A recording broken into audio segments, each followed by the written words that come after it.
자, 여러분 안녕하세요. 오늘 4강 함께 들어갑니다. 벌써 4주차가 들어가는데요. 여러분들 1주차 때 하나님에 대해서, 그 다음에 2주차 때 우리 죄에 대해서 한번 배웠고요. 그 다음에 세 번째로는 우리가 예수 그리스도에 대해서 함께 나누었습니다. 오늘은 이제 4강 성령과 구원에 대해서 또 우리가 함께 나눠보도록 할게요. 여러분 내용들이 좀 어려워서 좀 정리가 잘 안 될 텐데 다시 한번 강의한들 좀 보시고 혹시 또 이해 안 되는 부분 있으면 또 질문지에다가 여러분들께 질문을 하시면 또 제가 좀 친절하게 답변을 해드리도록 하겠습니다. 자, 오늘도 이제 좀 정신을 좀 차리시고 함께 4강을 들어가 보도록 할게요. 자, 들어가기 전에 여러분 성령 하나님에 대해서 여러분들 얘기를 들으면 좀 어떤 생각이 들죠? 네, 어떤 친구는 이렇게 생각할 수 있어요. 아마 신앙이 없는 친구들은, 아직 믿음 생활에 대해서 깊이 하지 않은 친구들은 뭐 성령 충만, 치유, 뭐 방언 집회 막 이런 거 갖다가 무서워서 도망 나와서 이러한 성령에 대한 얘기를 거북하게 생각하는 사람들도 있습니다. 그런데 어느 정도 이제 믿음 생활한 친구들, 또 성령님에 대한 경험을 한 친구들은 언제든지 의지할 수 있는 그러한 믿음의 동역자요, 또 우리 그러한 하나님으로 인식할 수 있다는 거죠. 그래서 이 시간은 좀 여러분들이 그렇게 성령에 대해서 약간 좀 신비롭게 생각하거나 또 그분을 좀 오해하는 부분이 있다라면 이 시간을 통해서 다시 한번 재정립하는 그런 시간이 되었으면 좋겠어요. 왜 우리가 지금 성령을 좀 알아야 하느냐? 성령을 아는 지식의 이 중요성을 우리 좀 한번 보시면, 첫 번째로는 우리를 구원하신 하나님의 모든 사역 가운데 성령님이 계속 개입하시고 역사하시기 때문이죠. 그래서 하나님께서 이루어지시는 구원 여정 속에 성령님이 빠지고서는 얘기할 수가 없습니다. 두 번째로는 그리스도인이 삶이 시작되고 유지될 수 있는 그 이유가 뭐냐? 바로 성령님의 일하심이 아니고서는 우리가 불가능하다라는 거예요. 그러니까 성령님이 우리 삶 가운데 무엇을 하시냐면, 우리를 말씀을 깨닫게 하시고 또 하나님의 하신 그런 언약에 대해서 이해할 수 있게 되고 또 그것을 적용하게 하시고 또 우리 삶을 도우시는 일들을 성령님께서 하시죠. 그래서 우리가 신앙생활할 때 성령 없이는 할 수 없다라고 얘기할 수 있는 겁니다. 세 번째에 대해서 우리가 성령을 알아야 하는 이유는 바로 성령님에 대한 오해를 하기 때문이에요. 그래서 이분은 뭐 어떤 영적인 부분으로만 생각해가지고 뭐 우리가 보이지 않기 때문에 뭐 신비롭게 생각하거나 할 수 있는데 그런 분이 절대 아니라는 거죠. 그래서 우리가 이제 이 성령님은 어떤 분인가, 이 챕터를 가지고 한번 본격적으로 한번 나눠보도록 할게요. 첫 번째로 성령님은 어떤 분이냐면 인격적인 존재입니다. 그래서 성경에 보니까 성령님에 대해서 계속적으로 인격적인 대명사를 사용하는 걸 볼 수 있어요. 요한복음, 이제 PPT를 보시면 요한복음 16장 13절에 보면 진리의 성령이 오시면 그가 너희를 이렇게 얘기하죠. 그리고 또 그가 스스로 말하지 않고, 그러니까 인격적인 대명사를 사용해서 그분이 인격적인 존재다라는 것을 나타내고 있어요. 두 번째로는 이 성령을 인격을 가지신 성부 하나님과 성자 예수님과 동일시하죠. 그래서 함께 마태복음에도 보면 알겠지만 아버지와 아들과 성령의 이름으로 세례를 베풀고 이렇게 같이 사용되는 것, 인격적인 하나님과 함께 사용되고 있음을 우리는 알게 되는 거예요. 세 번째로는 성경은 성령에게 인격적인 성품들이 있다는 것을 말씀하고 있습니다. 그래서 첫 번째로 우리가 다 알다시피 지정의라고 있는데 이러한 지식적인 부분들, 또 정서적인 부분들, 또 그의 뜻, 이러한 부분들까지 갖고 계시고요. 네 번째로는 행동. 우리의 행동도 이 성령께서 인도하시고 우리의 길을 예비하시죠. 그 다음에 실질적으로 말씀하시는 언어적인 부분도 있고요. 또 그 다음에 여섯 번째로는 관계적인 부분도 있습니다. 우리의 마음을 살피시고 생각을 아시고 우리가 끊임없이 우리의 그 부분과 관계를 맺으시는 분이 바로 성령님이시다.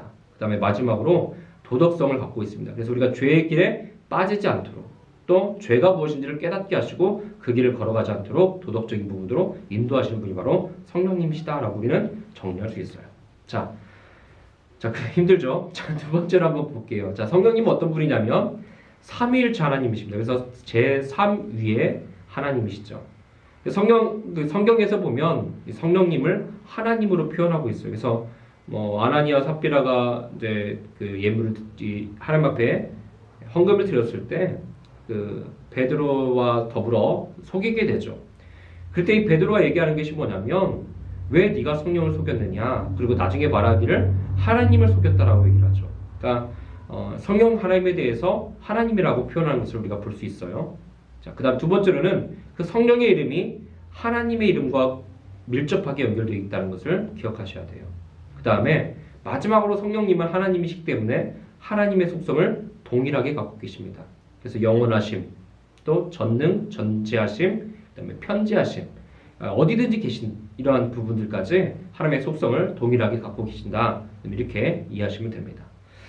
자, 그러면 이 성령님이 그럼 무엇을 하시는가? 여러분들 이걸 좀 우리가 좀 알아봐야 돼요. 왜냐하면 되게 중요한 거기 때문에 성령의 사역이 무엇일까? 두 가지 차원으로 좀 볼 수 있는데 첫 번째로는 일반 은혜의 사역이 있어요. 첫 번째로는 창조. 우리가 이제 창세기 1장에 보면 땅이 혼돈하고 공허하며 흑암이 깊음이 있고 하나님의 영은 수면 위에 운행하시니라. 여기서 하나님의 영이 바로 성령님이시죠. 그래서 성부 하나님이 아들을 통해서 성령이 역사하심으로 모든 것을 만드셨 것이 바로 창조였죠. 그래서 이 삼위일체 하나님은 모든 사역 가운데 항상 역사하셨지만 그 일하시는 부분에서는 구분된다라고 여러분들이 기억하시면 됩니다.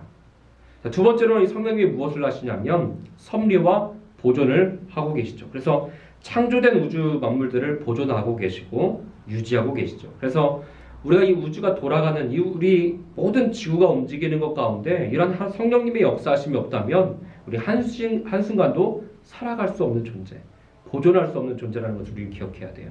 그래서 지금 우리가 살아가는 현실이 이런 성령님의 인도하심과 보존과 섭리 가운데 살아가고 있다라고 여러분 이해하시면 될 것 같습니다.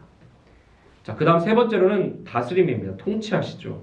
그러니까 우리가 이 나라를 통치하는 대통령이라든지 위정자들이 있다라고 하면 그들의 통치를 받는다고 생각할 수 있지만 하나님의 통치는 이것을 뛰어넘어서 그 권세자들까지도 모든 권세를 하나님께서 정하신 대로 다스리고 계신다라고 여러분들 기억하시면 됩니다.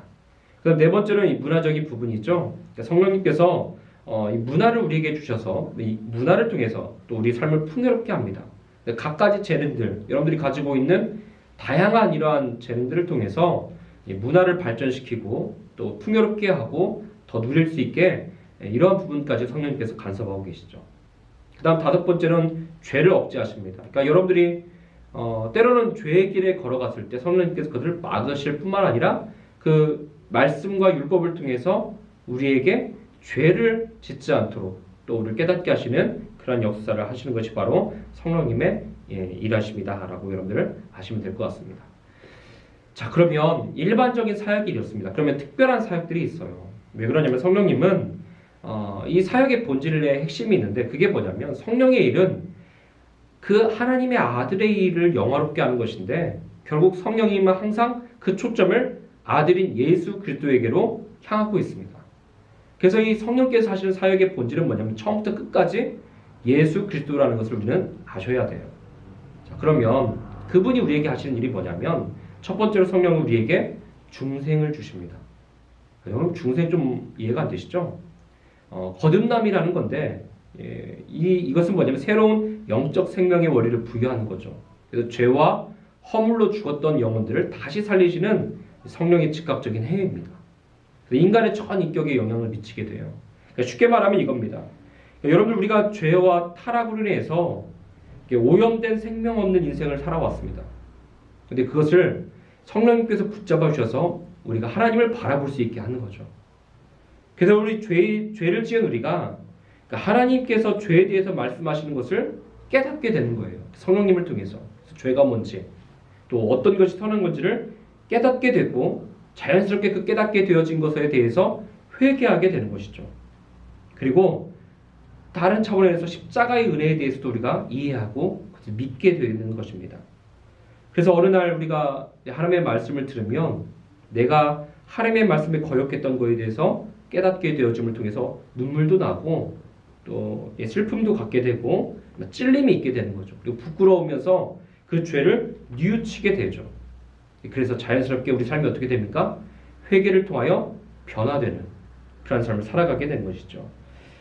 그래서 우리가 영적으로 죽은 우리가 바로 하나님께 반응할 수 있는 상태로 변화되는 것, 이걸 바로 중생이라고 합니다. 그러니까 여러분들이 내가 진짜 성령을 통해 중생했는지를 좀 살펴본다면 내가 진실된 마음을 가지고 회개했는지 또 그를 통해서 내 삶에 변화가 일어나는지를 좀 바라봤을 때 중생을 했는지 아닌지를 우리가 볼 수 있게 되는 것입니다.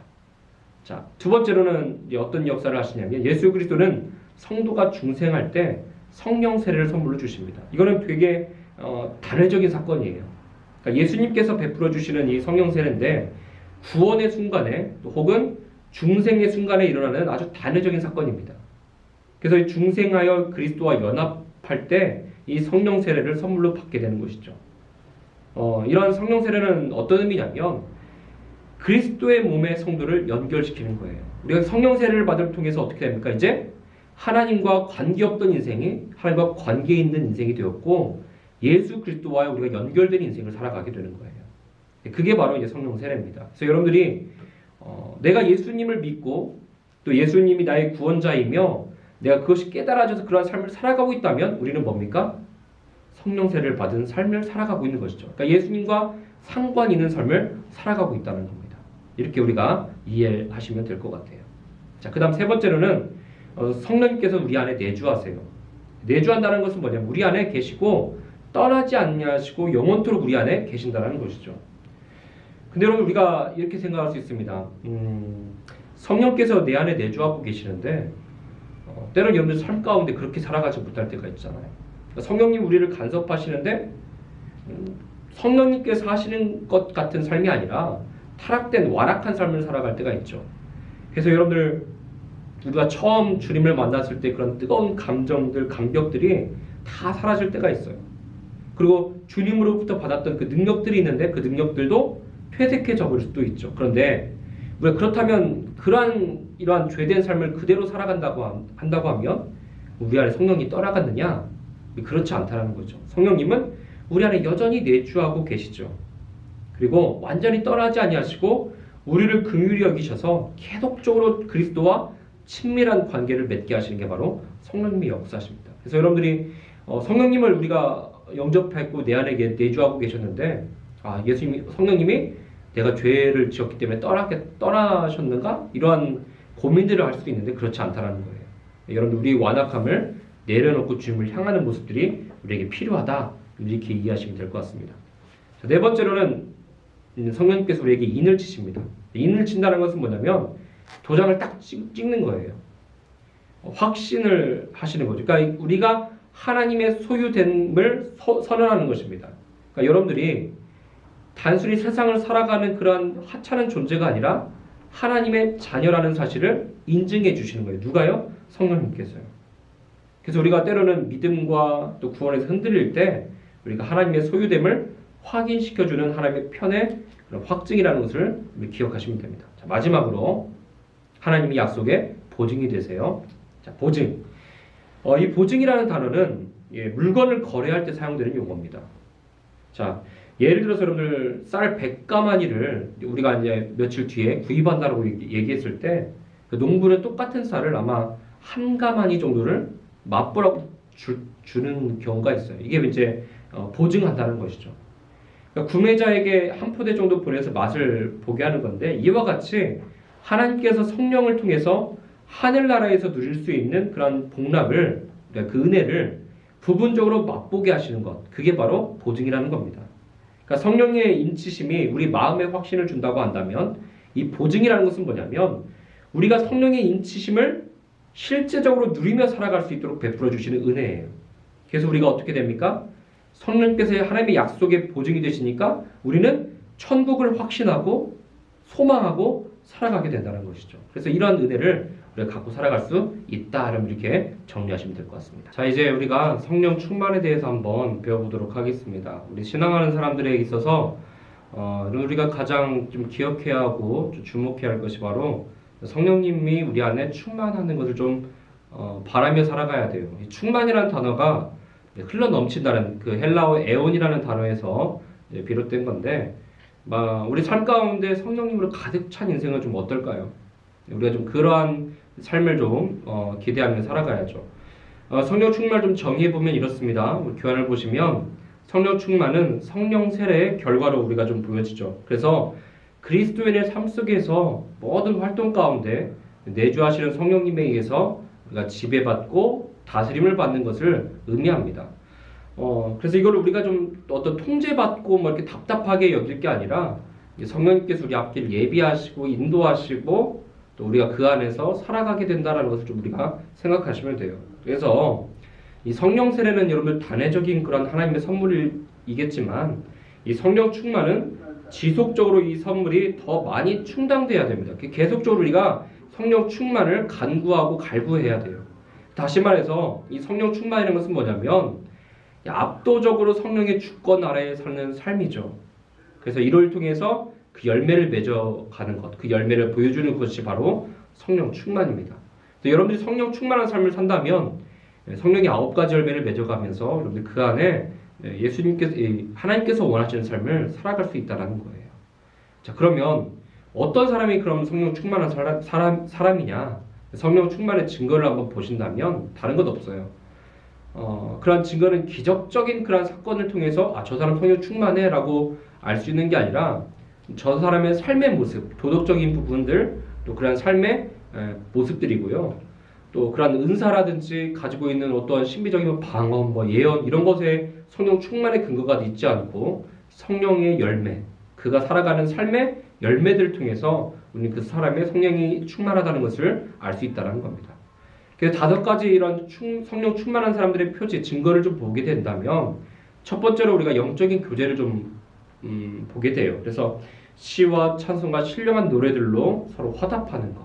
삶 속에서 예배뿐만 아니라 삶 속에서도 이러한 교제들 나눔들이 불평, 불만, 원망 그런 얘기들을 하는 게 아니라 그 안에서 하나님을 영화롭게 하는 그런 교제의 모임들이 많아지는 것을 얘기하죠.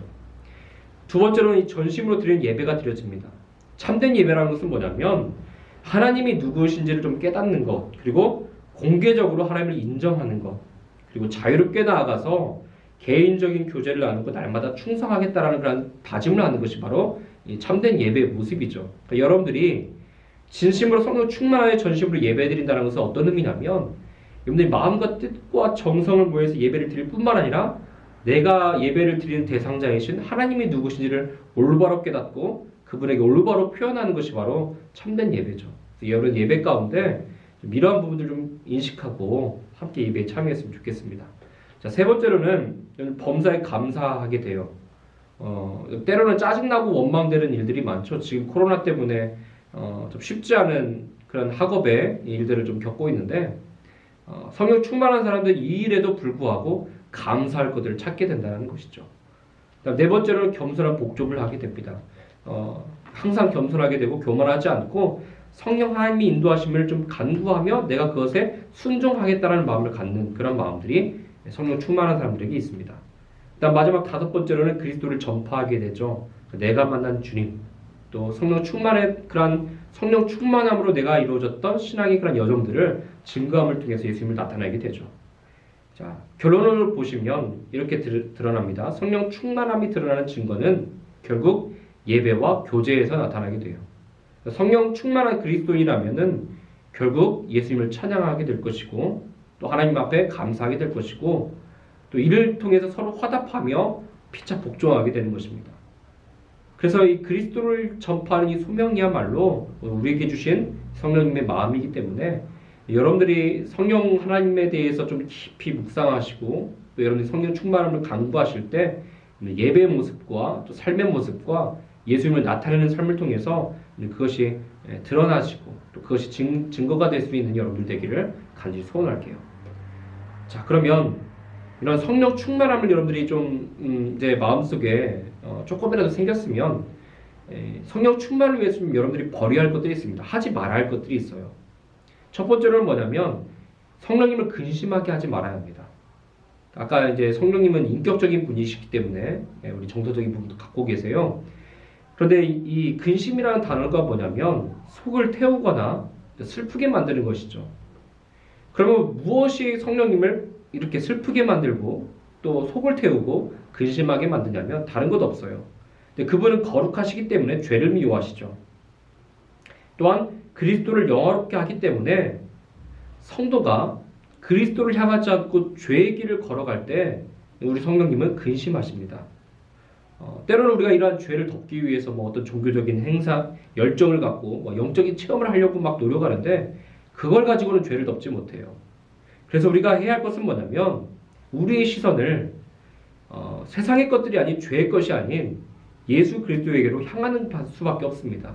그러니까 여러분들 성령 충만하기 위해서는 우리가 바라봐야 할 대상이 누구냐면 이런 어떤 은사라든지 체험이라든지 기적이 아니라 오직 예수 그리스도와 그의 말씀으로 돌아가는 수밖에 없다는 겁니다. 그게 바로 성령 충만의 방법이에요. 두 번째로 우리가 하지 말을 것은 뭐냐면 성령님을 소멸케 하지 말아야 돼요. 그러니까 소멸케 한다고 해서 우리가 뭐 성령님을 우리 안에 없앨 수 있다 이런 게 아닙니다. 여기서 소멸한다는 것은 뭐냐면 내 안에 계신 성령님은 영원히 내주하고 계시지만 때로는 성령님이 말씀하시는 성령님이 의도하시는 말을 우리가 무시하는 경우들이 있어요. 그러니까 죄를 지었음에도 불구하고 회개해야 한다는 그런 마음을 주심에도 불구하고 그걸 거부하는 것들이죠. 여러분들이 뭐 이런 부분에 있어서 좀 민감하게 좀 반응할 필요가 있습니다. 또 거부하지 말고 마음을 열고 성령님이 인도하심에 따라서 우리가 행동하고 반응할 필요가 있어요. 그래서 우리가 성령님을 소멸케 하지 않는 그러한 모습들을 통해서 우리가 성령 충만할 수 있다는 것을 기억하셔야 합니다. 자, 그러면 반대적으로 성령 충만을 위해서 해야 할 것들이 있어요. 첫 번째로 우리가 좀 간단하게 넘어갑시다. 성령님께서 내 안에 계시다는 사실을 늘 인식하십시오. 내 안에 성령님이 계신다. 이 사실을 여러분들 꼭 인식하고 살아가야 돼요. 두 번째로는 성령님과 인격적으로 깊고 풍성한 교제를 갖기를 열망하십시오. 여러분들 사람과의 관계를 맺어갈 때 그 사람과 더욱더 깊어지기를 원한다면 어떻게 하죠? 자꾸 생각하고 자꾸 만나고 또 그러한 교제 갖기를 굉장히 열망해야 하잖아요. 그렇죠? 막 원해야 하잖아요. 마찬가지로 우리가 성령 충만하기 위해서는 성령님과 함께하기를 좀 갈망하고 기대하고 또 우리가 기도해야 할 수 있는 그런 마음들이 우리에게 필요할 것 같아요. 그다음 세 번째로는 성령님께서 가장 즐거워하시는 일을 해야죠. 그게 뭐냐면 예수 그리스도를 깊이 알아가는 겁니다. 성령님이 우리 가장 기뻐하시는 것, 우리를 통해서 좋아하실 일은 뭐냐면 우리가 예수님을 알아가는 거예요. 그리고 그분을 닮아가는 것이죠. 증인된 삶을 살아가는 것을 성령님께서 가장 좋아하십니다. 그래서 칼빈은 이런 말을 해요. 칼빈은 우리가 그리스도로부터 시선을 떼는 순간 우리는 영적으로 많은 것을 잃게 되고 방황하게 된다. 그러니까 여러분 우리가 기억해야 할 것은 성령 충만한 삶은 다른 것에 있지 않아요. 어떤 기적이나 어떤 체험을 통해서 또 종교적인 열심이 아니라 딱 한 가지.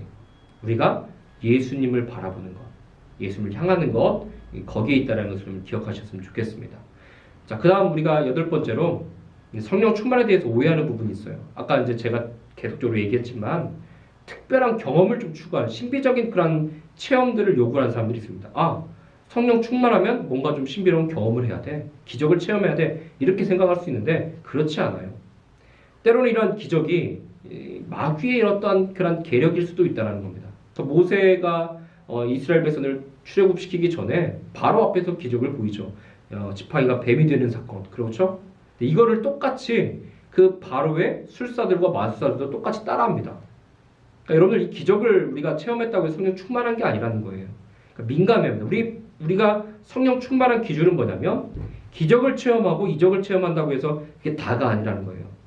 그 기적과 이적도 또한 예수 그리스도를 향하지 않는다면 그것은 거짓일 수밖에 없다는 겁니다. 그러니까 여러분 우리가 이러한 특별한 경험들, 체험들, 기도의 어떠한 응답들 이걸 바라기 전에 먼저 우리가 해야 할 것이 뭐냐면 하나님의 말씀이 무엇인지를 깨닫고 예수님이 무엇을 말씀하시는지를 깨닫는 게 우선이라는 거예요. 자, 그 다음 두 번째 오해는 뭐냐면 개인적인 감정이나 느낌이죠. 여러분 수련회 때 많이 경험할 거예요. 갑자기 찬양하는데 막 뭐가 짜릿하면서 눈물이 나요. 그걸 통해서 성령 충만했다 막 하는데 아니에요. 여러분 우리가 콘서트를 가도요 그런 느낌들을 받을 수 있습니다. 저도 어떠한 이제 밴드라든지 이런 데 가서 뭐 공연을 보면 마음에 굉장히 감동이 올 때가 있어요. 그렇다고 성령 충만하다고 하지 않잖아요. 마찬가지로 개인적인 감정이나 느낌 때문에 성령 충만하다 그것이 아니라는 것입니다. 그 다음 세 번째로는 개인적인 카리스마. 어느 날 갑자기 저 사람이 내가 알지 못하는 얘기로 신앙적인 깊은 얘기를 하는 거예요. 근데 삶은 그렇지 않아요. 삶은 참 죄된 삶을 살아가는데 교회에 와서는 참 신령한 말들을 잘 하는 것 같아요. 그렇다고 해서 성령 충만하냐? 그렇지 않다는 것이죠. 그러니까 이러한 것들을 여러분들 함정을 좀 피해 가셔야 합니다. 네 번째로는 마음의 안정과 평안함. 이걸 가지고 성령 충만하다고 하는데 그렇지 않습니다. 성령 충만은 어떤 작용을 하게 되냐면 오히려 죄책감을 갖게 하셔서 찔림이 있고요. 그 찔림을 통해서 회개케 하시고 그 회개함으로 자유함과 평안을 누리게 하십니다. 그러니까 우리가 때로는 성령 충만함을 통해서 내 마음의 안식을 얻어야지, 좀 마음이 평안해야지 이렇게 생각할 수 있는데 그게 아니라는 거죠. 오히려 그 찔림과 죄에 대한 회개를 통해서 자유함을 누리는 그런 것으로 우리가 생각을 해야 합니다. 그 다음 마지막 방언. 여러분들 기도하다 보면 뭐 수련회 때 옆에서 막 기도하는 친구들 보면 어떤 마음이 들어요? 그렇죠. 놀래죠. 그런 걸 통해서 쟤는 진짜 성령 충만했어. 아닙니다. 이 방언도 하나의 은사일 뿐, 그 성령 충만하다는 것은 뭐냐면 그 삶의 변화와 그리스도를 향한 방향성이라고 얘기했잖아요. 그러니까 우리가 오해할 것은 어떠한 능력과 기적이 나타난다고 해서 성령 충만한 거다라고 단정 지을 수가 없다라는 거예요. 조심스러운 것이죠. 그래서 오늘 이러한 부분을 좀 오해에 대한 부분들 좀 여러분들 정리하시고 진짜 성령 충만한 것인지를 좀 다시 한번 정리해보는 시간 되었으면 좋겠어요. 자, 그 다음 이제 끝나갑니다. 조금 집중해 주세요. 두 가지가 남았는데 은사에 대한 부분입니다. 성령의 은사들은 뭐냐면 사람들이 특정하게 각자에게 맞는 그런 능력들, 또 재능들을 하나님께서 부여해 주신 것을 말하는 거예요. 그러니까 여러분들이 어떤 친구는 노래를 잘하는 친구들, 지난번 설교 때도 우리가 2주 정도의 전에 설교를 들었죠. 은사. 각자의 재량에 맞게 하나님께서 은혜를 주셨다라고 하죠. 그래서 은사는 은혜의 선물이라고 얘기를 하고요. 또 거기에 대한 직분이 있습니다. 이 봉사의 여러 형태가 나타나죠. 은사에 따라서 또 어떤 사람은 악기를 다루고요. 어떤 사람들은 미디어를 통해서 봉사하게 되고요. 어떤 사람은 가르치는 걸로 봉사하게 되고요. 이러한 은사를 통해서 직분을 갖고 봉사하는 이런 형태가 나타날 수 있다는 겁니다. 그래서 성경을 보면 이 고린도전서 12장에서 14장에 보면 오늘 어떤 얘기가 나오냐면 은사가 여러 가지가 있는데 성령은 같다라고 해요. 직분도 여러 가지가 있는데 그 모든 것 가운데 이루시는 것은 하나님이시라고 하죠. 그래서 이 여러 가지 다양한 사역 가운데 이 은사를 통해서 하나님 어떻게 하시냐면 유익하게 하신다는 거예요. 여러분들이 이러한 은사를 통해서 더욱더 한층 더 하나님 앞에 가까이 나아갈 수 있고 또 이러한 신앙적인 유익을 가질 수 있다. 이렇게 생각하시면 됩니다. 자, 그 다음 로마서 12장 3절에서 8절에 보면 어떤 얘기가 나오냐면 그리스도 안에서 한 몸이 되어 서로 지체가 되게 하신다는 거예요. 한 몸. 우리는 같은 공동체 지체로서 살아가게 된다라고 생각할 수 있습니다. 그 다음 에베소서 4장에 보면 이제 뭡니까? 이 은사를 통해서 결국 그리스도의 몸을 세워가는 거죠. 예수 그리스도를 머리로 하여서 우리 각 지체로서 봉사도 하고 뭐 가르치는 것도 하고요. 이러한 이 몸을 세워서서 온전한 교회의 공동체가 이루어갈 수 있도록 그렇게 나타내신다는 거죠. 자, 그 다음 네 번째로는 베드로전서에 보면 선한 청지기 같이 봉사함을 통해 하나님께서 영광 받으시게 하기 위함이다라는 거예요. 결국 궁극적인 목적, 은사는 뭐냐? 교회를 세워가고 공동체를 세워가고 그리스도의 몸을 세워가고 또 하나님의 영광을 위해서다라고 여러분 생각하시면 됩니다. 그래서 은사를 여러분들 자신들의 어떤 재능 기부라든지 뭐 재능을 위해서 자랑을 위해서 살아가는 것이 절대 아니다라는 것을 인식하시면 좋겠습니다. 자, 그럼 은사의 이런 목적을 뭘까요? 간단하게 넘어가면은 첫 번째로는 다른 사람의 유익을 위해서입니다. 우리 교회 공동체의 지체들을 위해서 또 이런 풍부함을 위해서 은사가 사용되는 것이고요. 두 번째로는 교회의 덕과 교회의 유익을 위해서 하는 것이죠. 그래서 우리 교회를 바르게 세워가고 온전케 되기 위해서 이 은사가 사용된다라고 하시면 됩니다. 자, 그리고 성령의 역사를 어떻게 분별하냐? 첫 번째로는 성결입니다. 우리가 이 성결이 먼저 우리가 좀 관심을 두는 것이 거룩함인데 우리가 때로는 우리가 성령 충만을 통해서 우리의 행복을 얘기할 때가 있어요. 내가 성령님을 통해서 안위를 얻고 기쁨을 얻고 이런 것들을 갖게 된다는 것은 바로 죄의 특성들의 한 모습이에요. 그래서 성령이 우리에게 임하신다면 어떤 이 작용이 일어나냐면 우리의 우선순위가 바뀌게 됩니다. 그래서 이전에는 내가 신앙생활하는 것이 내 기쁨과 만족과 어떠한 안위를 위해서 내가 신앙생활했다면 성령님이 내 안에 계시는 사람은 어떻게 됩니까? 그 우선순위가 바뀌죠. 그래서 뭐에 관심이 있냐면 내 행복과 만족이 아니라 내가 어떻게 거룩할 것인지 또 어떻게 하나님 앞에서 살아가는 온전하게 살아가는 것인지를 생각하게 된다는 거예요. 우선순위가 바뀌게 됩니다. 또한 이 진리의 풍성함을 얻게 돼요. 그래서 이 진리를 통해서 생명을 불어넣으시는 그 성령의 역사심을 통해 말씀을 깨닫게 되고 그 말씀의 범주 안에서 자유함을 누리게 됩니다. 그래서 우리가 이 성령의 역사들을 좀 잘 생각하셔서 과연 내 안에 지금 성령이 함께 계시고 충만해 계시고 역사하시는지를 좀 우리가 생각했으면 좋겠습니다. 결론을 보시면 이렇습니다. 성령 영적인 은사, 이건 뭐냐면 삼위 하나님께서 각 그리스도인들에게 주권적으로 부여하신 은혜의 선물로서 봉사를 통해서 그리스도의 몸을 세우기 위한 영적인 능력이다라고 여러분 정리하시면 됩니다. 그래서 우리를 향하여서 베푸신 그 은혜를 알게 되는 것이고 그리스도를 더욱더 분명히 알아갈 수 있도록 은사를 허락해 주신 겁니다. 그러니까 여러분들이 가지고 있는 재능들을 여러분들 것으로 자랑하지 마시고 이걸 통해서 우리 교회가 어떻게 아름답게 세워져 가며 그리스도의 몸을 이룰 것인지 또 이걸 통해서 어떻게 하나님의 영광이 될지를 생각하는 여러분들 되었으면 좋겠습니다. 자, 이 시간 이렇게 우리가 4강의 내용을 좀 함께 좀 배우게 되었습니다. 여러분들 제가 잊지 마시고 분명히 마지막 시간에 여러분 이것들 테스트할 거예요. 네, 갑자기 암울해질 수 있는데 여러분 우리가 배우기만 해서 끝내서는 안 됩니다. 여러분들 다시 한번 피드백을 좀 해보셔야 하고요. 이 내용을 정리하셔야만 여러분들이 좀 신앙생활 때 도움이 될 거예요. 지금까지 이렇게 딱딱하게 배우지 않아 보셨잖아요. 그렇죠? 그래서 이번에는 여러분들 좀 목사님이 좀 힘들게 여러분들 할 거예요. 그래서 이걸 좀 기억하고 반드시 올바르게 알아야 할 때 여러분들 올바른 신앙생활을 하기 때문에 좀 이러한 강의를 좀 준비를 했고 딱딱하지만 이렇게 참여하셔서 좀 하나님에 대해서 좀 더 배우는 그런 시간 되었으면 좋겠습니다. 자, 4강을 마무리하겠습니다. 기도하겠습니다. 하나님 아버지 은혜를 감사합니다. 성령님에 대해서 함께 이 시간 나누었습니다. 성령님 우리 안에 가득 채워주시고 우리 삶을 인도해 주시고 다스려 주시옵소서. 어디를 가든지 성령의 역사가 나타날 수 있도록 주님 우리를 잠식시켜 주시고 주의 은혜 가운데 살아갈 수 있도록 함께 하시고 동행하여 주시옵소서. 함께 하심을 믿사오며 예수님의 이름으로 기도 올리옵나이다. 아멘. 수고하셨습니다.